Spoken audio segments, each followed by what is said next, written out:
From PB Reads the Bible. It's episode 11 on our journey through the book of Second Samuel. And yes, I'm PB.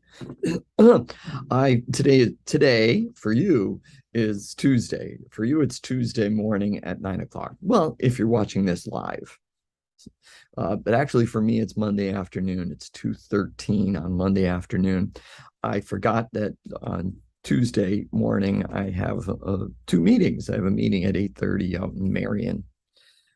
So I can't be in two places at once, and I can't be doing a video while I'm driving or while I'm sitting in this meeting. So I'm pre-recording this, but it's going live 9 o'clock Tuesday morning. And I forgot to, that's why I'm still wearing my same shirt. I'm not wearing it 2 days in a row.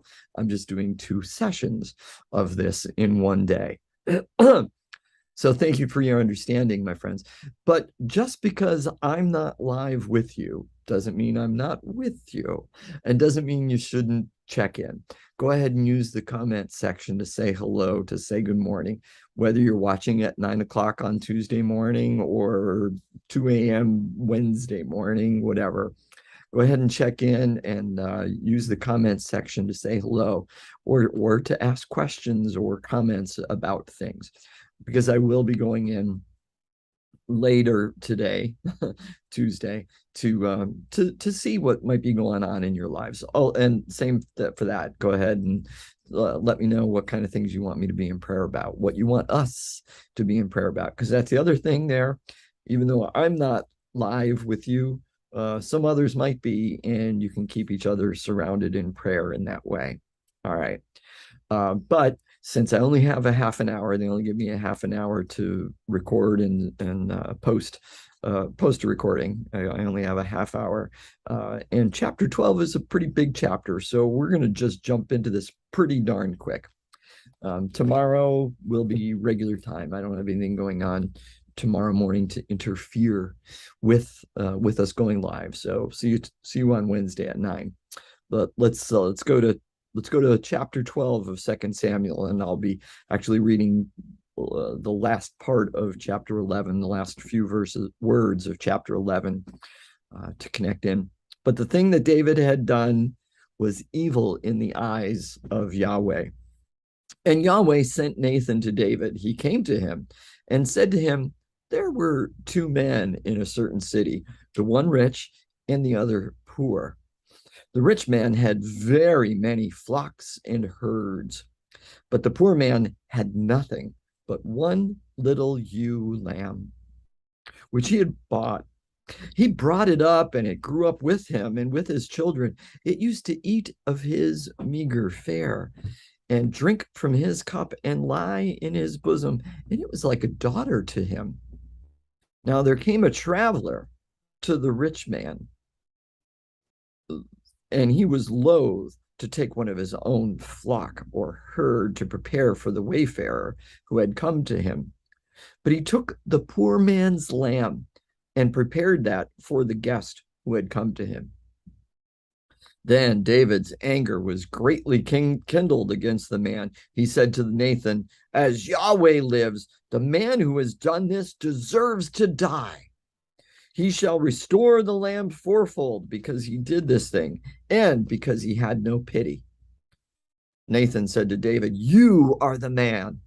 Thus says Yahweh, the God of Israel, I anointed you king over Israel, and I rescued you from the hand of Saul. I gave you your master's house and your master's wives into your bosom, and gave you the house of Israel and of Judah. And if that had been too little, I would have added as much more. Why have you despised the word of Yahweh to do what is evil in his sight? You have struck down Uriah the Hittite with the sword, and have taken his wife to be your wife, and have killed him with the sword of the Ammonites. Now, therefore, the sword shall never depart from your house, for you have despised me, and have taken the wife of Uriah the Hittite to be your wife. Thus says Yahweh, I will raise up trouble against you from within your own house, and I will take your wives before your eyes and give them to your neighbor, and he shall lie with your wives in the sight of this very sun. For you did it secretly, but I will do this thing before all Israel and before the sun. David said to Nathan, I have sinned against Yahweh. Nathan said to David, now Yahweh has put away your sin. You shall not die. Nevertheless, because by this deed you have utterly scorned Yahweh, the child that is born to you shall die. Then Nathan went to his house. Pause. We're going to pause there. And I hope we get through the whole chapter today, but if not, we not. Then not. So we notice, or I want you to notice some of the verbs that are used in here, and connecting them back to yesterday. Remember how David sent his messengers to take Bathsheba. And yes, it's take, not get, Bathsheba.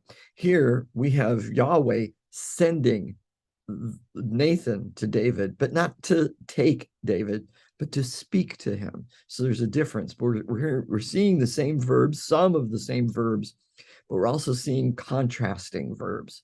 Rather than to take is to speak. And notice the numerous times in both parts, in the idea that he is the bad guy, the rich guy is taking the poor man's. He took the poor man's lamb. So we're seeing that same verb being used there in the parable. And it's a parable, not an allegory. It's a parable, not an allegory. We'll explain that in a bit. But then we get into Nathan and talking to David after David realizes that the story is really about him, and or realizing, oh my gosh, Nathan says, you are the man. I shouldn't say after David realized it. After David gets so angry at the rich man and because he was ungracious and didn't have pity. That's the big part of this whole thing. He didn't have pity. He didn't have compassion. And then in Nathan's explanation and going on about the whole thing, how many times he uses the words give, speaking from God. I gave you this, I gave you that, I gave you this, I gave you that, and I would have given you even more if that hadn't been enough. Contrary to David's taking, we have Yahweh's giving. And I should have mentioned this yesterday, the idea of taking, that the king will take. That was a warning from Samuel to the people of Israel when they said, we want a king, we want a king, we want a king. One of the warnings that Samuel had said was, he will take from you. And so David is taking from his people, but God said, I gave you all these things, and I would have given you even more. Now there is that weird line in there about not only did he give you I rescued you from Saul, I gave you your master's house and his wives. We have that's nowhere else in here, and not even in any of the extra biblical stories about David. There's no tradition of David having been receiving Saul's wives. That's not anywhere. So it's weird that the author of this section puts that in there. And I said that way for a particular reason. It is widely considered by a large group of biblical scholars that 12:1 through 15a are a later insertion in the story, because the story works very well without this prophetic announcement and pronouncement. They base that on multiple things. The massive change in writing style. Until now, it's just been a succession narrative, and it's been a narrative. Now here we have this prophetic statement and this parable being used, and that's unusual for 1st and 2nd Samuel and in Kings as well. So it seems to be a later insertion, probably by somebody trying to heighten God's involvement. We might, that's probably not exactly the right way to say it, but whatever, and to make this connection. And it's pretty bold of Nathan to be doing this. No, we were introduced to Nathan a few chapters ago, just last week, I think, maybe the week before. We were introduced to Nathan briefly, but he does seem to be part of David's cabinet, so to speak, or one of his advisors, his prophetic advisor. And he's there. Now, I said it's an allegory. This is an allegory, or I'm sorry, this is not an allegory. This is not an allegory. This is a parable, the story. An allegory, each part would have a corresponding, it would represent something else. It would have a corresponding actual event. And we can see by reading this, it's not an allegory of what David has just done. There's there's a lot of differences. David takes the lamb, but the lamb, so we might think that the lamb is Bathsheba because he kills, but he didn't kill Bathsheba. He kills Uriah and the poor man, the man who owned the lamb that the rich man took, didn't get killed. So it's not so much about that. And Nathan, or the author of the story, didn't want it to be an allegory, didn't want it to be too close together, wanted enough of a difference in the story just to catch David off guard, to let him put down his defenses, we might say. And so he's given him this story, and it's not a real juridical case. There's no names, there's no witnesses, nothing, right? It's all just a story. And David receives it in that way. But David gets angry at the man's lack of compassion and lack of pity, which ultimately is David's sin. It was his taking, which there's the matchup here. He took something from that poor man. How could he do that? Well, that's what you did, David. He didn't show compassion or pity. Neither did you, even to the point of Uriah's death, because of your lack of compassion. So Nathan goes in and says, "Thus says the Lord," and he says it twice, two different spots in this thing. That's like extra emphasized. These words aren't mine. These are words that are coming out of my mouth, are the words of God, that God has spoken. And we see a couple things. We see a couple things here that are very important to take note of, because it gives us some theological understandings to the whole story. The thought would have been that, well, of course, obviously, sin, he should die. But Nathan says, Yahweh has taken away your sin. We also would understand, based on, much of the earlier theological thought, that your sin is visited upon your children and your grandchildren. But we're going to find out that that's, okay, spoiler alert, Solomon is going to be coming from Bathsheba and David in a couple minutes. And looking to the future, Solomon is exempt from any repercussions, we might almost say, from David's sin. He's not guilty of David's sin, and the Lord loves him. We're going to find that out. So David's direct punishment of his sin, we might say, his death, has been taken away. Your guilt from your sin has been taken away, but not your consequences.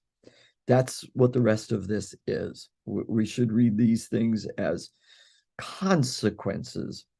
And yes, since this part is put in here by a later author, they're using things that do happen in David's life and with his family and in his kingdom, and saying them that they are punishments from God. We have to let that just sit there, and we don't really have to accept it that way. Think of it as consequences, because it does say your sin has been taken away, but your consequences are going to still happen. And we would say that's the same thing. I mean, Jesus, we are forgiven of our sins, but the consequences of our sins are still there and still need to be dealt with. still need to be dealt with. And so Nathan mentions several things, which we'll get to as we go through the next few chapters, including this one that says, "Scorned Yahweh, the child that is born, because of this deed, you have the child that is born to you shall die," which definitely sounds like that's a pronouncement and a punishment. Just leave it there. Just leave it there. Okay. So let's read the next section, and I think we can get through this whole thing. All right. But if we think that that part was inserted, you can read this part directly from the end of chapter 11. But the thing that David had done was evil in the eyes of the Lord, of Yahweh. Yahweh struck the child that Uriah's wife bore to David, and it became very ill. David therefore pleaded with God for the child. David fasted and went in and lay all night on the ground. The elders of his house stood beside him, urging him to rise from the ground, but he would not, nor did he eat food with them.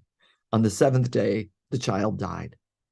And the servants of David were afraid to tell him that the child was dead, for they said, "While the child was still alive, we spoke to him, and he did not listen to us.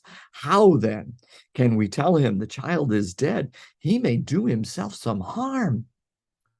But when David saw that his servants were whispering together, he perceived that the child was dead.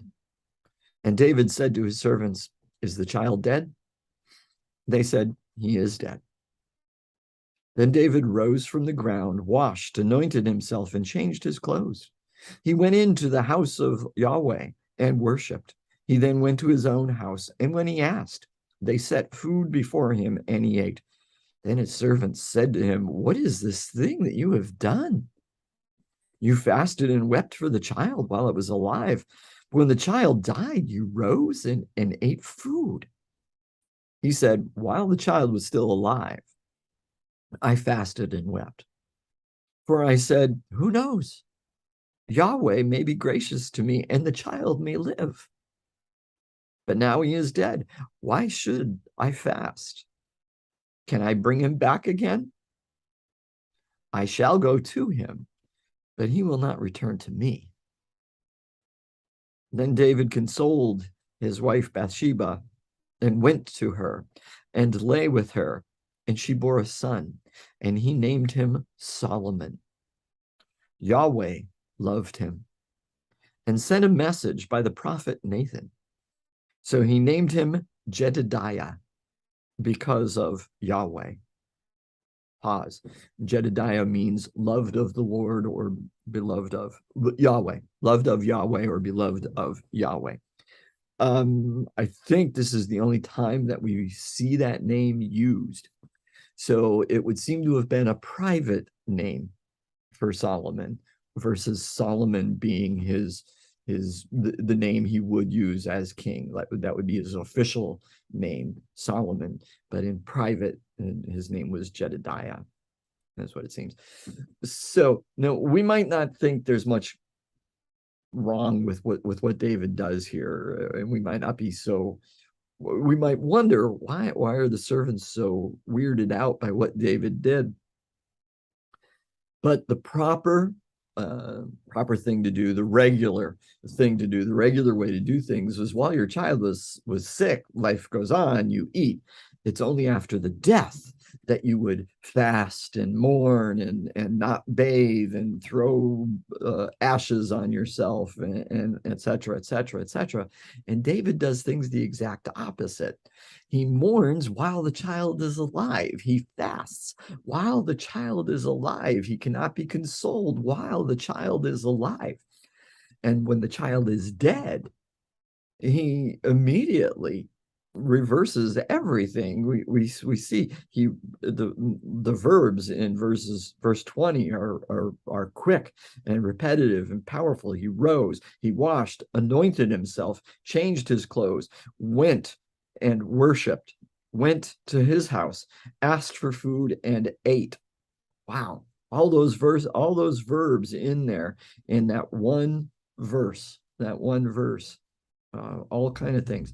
It's the opposite of what they would have expected. It was the opposite of what was customary at the time. David explains that while the child was still alive and sick, I thought that perhaps there was a chance I could change God's mind and that God would save this child from this death. But now that the child's dead, I don't need to worry about that anymore. Life goes on, we might say.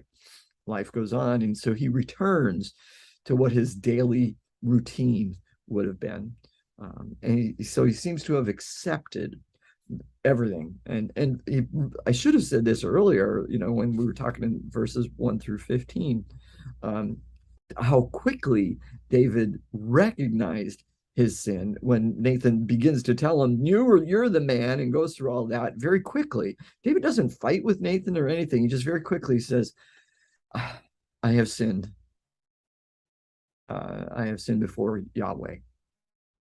So his confession, his repentance, his confession is the important part, is very rapid, was very rapid. And so now he's accepted everything and he's moving on with life. He lays with Bathsheba. Now, notice that there in verse 24, she is Bathsheba. She is not daughter of Eliam, and she is not wife of Uriah the Hittite. She is Bathsheba. The author makes her a real person and a real character, now. And she's going to be playing a real part later in the story. Let's finish this up. There's not too many verses, and this will be quick, and we'll manage to get done within a half an hour. Woo-hoo! Because we've gone through the personal stuff, right? We found out David didn't go out to war when he was supposed to, and that's what got him in trouble. He raped Bathsheba. He had this adultery. He got Uriah killed, and he's got all this personal stuff going on, and we're finding out all this personal stuff, and we know more of it's going to be coming. But now we go back into the public arena. Now we get into the public arena once again. Verse 26. Now Joab fought against Rabbah of the Ammonites and took the royal city. Joab sent messengers to David and said, I have fought against Rabbah. Moreover, I have taken the water city. He's cut off their water supply to the city, because that's what a siege will do. Now then, gather the rest of the people together and encamp against the city and take it, or I myself will take the city, and it will be called by my name. Pause. So we can read that two different ways. We can read that as a threat from Joab, or we can read it as a fairly brilliant and diplomatic ploy from Joab out of devotion to David. You better get out here and take the city so that people can say you took it. Otherwise, they're just going to say I took the city, and that won't look good. That won't look so good for you. Right? So David gathered all the people together and went to Rabbah and fought against it and took it. He took the crown of Milcom. Pause. Milcom was the god of the Ammonites, not a person, not the king. Okay. He took the crown of Milcom from his head. So he took it off of the statue, the idol of their god. As we've learned, they do that kind of thing to degrade the gods of the land. But he took the crown of Milcom from his head. The weight of it was a talent of gold, and in it was a precious stone, and it was placed on David's head. He also brought forth the spoil of the city, a very great amount. He brought out the people who were in it and set them to work with saws and iron picks and iron axes, or sent them to the brickworks. Thus he did to all the cities of the Ammonites. Then David and all the people returned to Jerusalem. End of chapter 12. And we'll be getting to chapter 13 then tomorrow, Wednesday. What do I want to say about this? So we've got Joab does this, and David comes and fights, and they win. Now, the telling of what happens here is very interesting. And if we remember back to early in 1 Samuel, the trouble that Saul got into with the prophet Samuel, because he was doing these kind of things. He was He was pilfering. He was taking the wealth of the city that he conquered, and he was leaving people alive. And Samuel said, "Oh, you can't do this. This is terrible.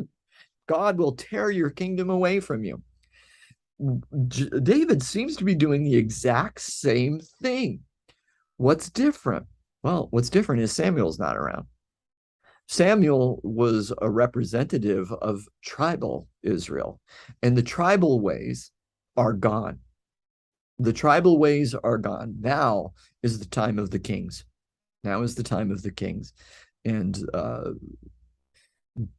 the community benefiting from the spoils of war resides with the time of the kings. So it's okay. Even though the language, right? David got in trouble in chapter 10, 11, and 11 and 12 for taking something that, for wanting to take things rather than things being given to him. But that was because that's from his own people. This is from the enemies of Israel. And so it's okay for David to take from them. All right, my friends. Whew. I do pray that this has been beneficial to you, that you have learned something or relearned something, that God has spoken to you in some way. As you go about your days, each and every day, keep your eyes and ears, physical and spiritual, to everything that our living, loving, active God is doing in your life and in the lives of those around you. When you see it, when you hear it, say thank you and then tell somebody about it. Till we meet again, my friends, be blessed. Be blessed.